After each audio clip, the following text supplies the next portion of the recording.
Her ses en fordeling af adoptivbørns alder fra Colombia. Og hyppigheden er talt op. Og nu vil jeg så foretage en statistisk beskrivelse af undersøgelsen. Jeg skal udfylde tabellen, finde deskriptorerne og lave en sumkurve og et boksplot. Jeg vil starte med at udfylde tabellen. Til at finde frekvenserne skal jeg først finde ud af, hvor mange der har været med i undersøgelsen. Det gør jeg ved at trykke autosum. Så jeg kan se, at der har været 30 med i undersøgelsen. Og nu skal jeg så beregne, hvor mange procent hvert aldersinterval udgør af de 30, der har været med i undersøgelsen.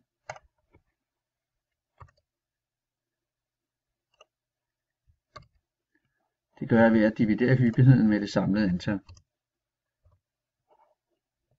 Og hvis jeg så låser det samlede antal i min formel, så kan jeg trække den. Og så laver jeg det til procent. Sådan. Så skal jeg lige kontrollere, at det er rigtigt, så det skulle gerne give 100%. Så vil jeg regne den summerede hyppighed ud, altså lægge hyppighederne sammen. Og så plusser jeg med den næste, og den kan jeg også trække, og så skulle den gerne ende med at give 30, og det gør den ganske rigtigt. For at kunne lave en god sumkurve, så vælger jeg også at have et felt, eller en række, der hedder intervalslutpunkt, og den udfylder jeg bare manuelt. Sådan, så har jeg alle intervalslutpunkterne stående. Nu skal jeg så beregne den summerede frekvens, det vil altså sige lægge procenterne sammen, eller frekvenserne sammen.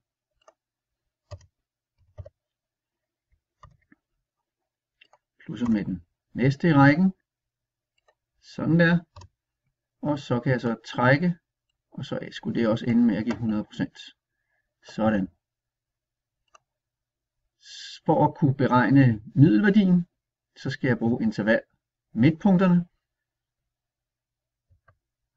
Den skriver jeg ind sådan her. Midtpunktet mellem 1 og 2, det er selvfølgelig 1,5, og så videre hele vejen hen. Og den kan jeg også trække. Sådan. Og jeg skal også beregne interval midtpunkt gange hyppigheden, for at finde ud af, hvor gamle de her 30 børn er i alt. Altså alle 30. Så jeg tager hyppigheden og ganger med interval midtpunktet. Sådan. Og den kan jeg også trække. Og for at finde ud af, hvor gamle de er, så tager jeg sumtasten. Så de er altså 65 år, de her 30 børn til sammen. For at finde middelværdien, så tager jeg deres samlede alder og dividerer med, hvor mange de er. Altså har de en gennemsnitsalder på cirka 2 år.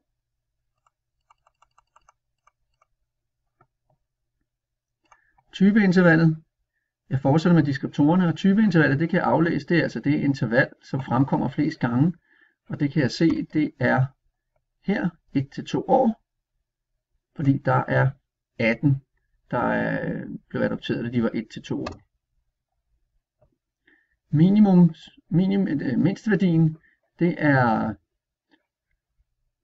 1 år, fordi der er ikke nogen mellem 0 og 1 år. Så den yngste må altså være 1 år. Og største værdien, det er 6 år. Så skal jeg finde kvartilsættet. Men der kan jeg ikke bruge funktionen kvartil inde i Excel. Kvartilsættet bliver jeg nødt til at aflæse i sumkurven. Så derfor laver jeg sumkurven nu.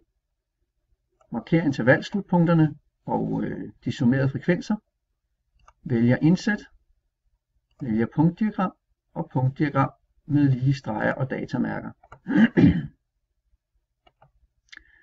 Så skal jeg formatere diagrammet for bedre at kunne aflæse.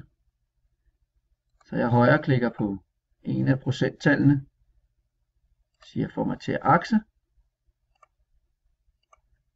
og så ændrer jeg altså på enhederne herinde, så det bliver nemmere at aflæse til det I kan se her. Sådan, nu kan jeg aflæse 25%, jeg kan aflæse 50%, og jeg kan aflæse 75%. Jeg har også brug for at formatere den vandrette akse.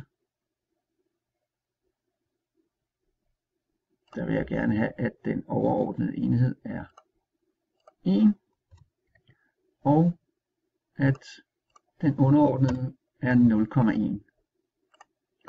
Sådan, og nogle flere linjer, så jeg bedre kan aflæse. Sådan. Så vil jeg gerne aflæse første kvartilen, og det er jo altså 25%. Så første kvartilen, den må være lige der. Og det ser ud til at være 1,5. Så det skriver jeg for første kvartil. Medianen, det er 50%, den ser ud til at være 1,8. Og tredje kvartilen, det er 75%, og den ser ud til at være 2,6. Så har jeg mit kvartilsæt klar. Og jeg bliver lige nødt til at flytte type interval hernede under, så jeg kan lave mit boxplot. Og nu har jeg også de værdier, som jeg skal bruge for at lave et boxplot, nemlig mindste værdi, første kvartil, median, tredje kvartil og største værdi. Så jeg går op og klikker på matematik, tegn boxplot, markerer overskriften og de 5 værdier og klikker OK. Og så har jeg boxplottet tegnet. Sådan. Nu har jeg tabellen, jeg har deskriptorerne, og jeg har de 2 diagrammer, som jeg gerne vil bruge. Det jeg kan sige om undersøgelsen, ved for eksempel at kigge på boxplottet, det er, at halvdelen af de børn, der blev adopteret, eller blev adopteret fra Colombia, altså er sådan,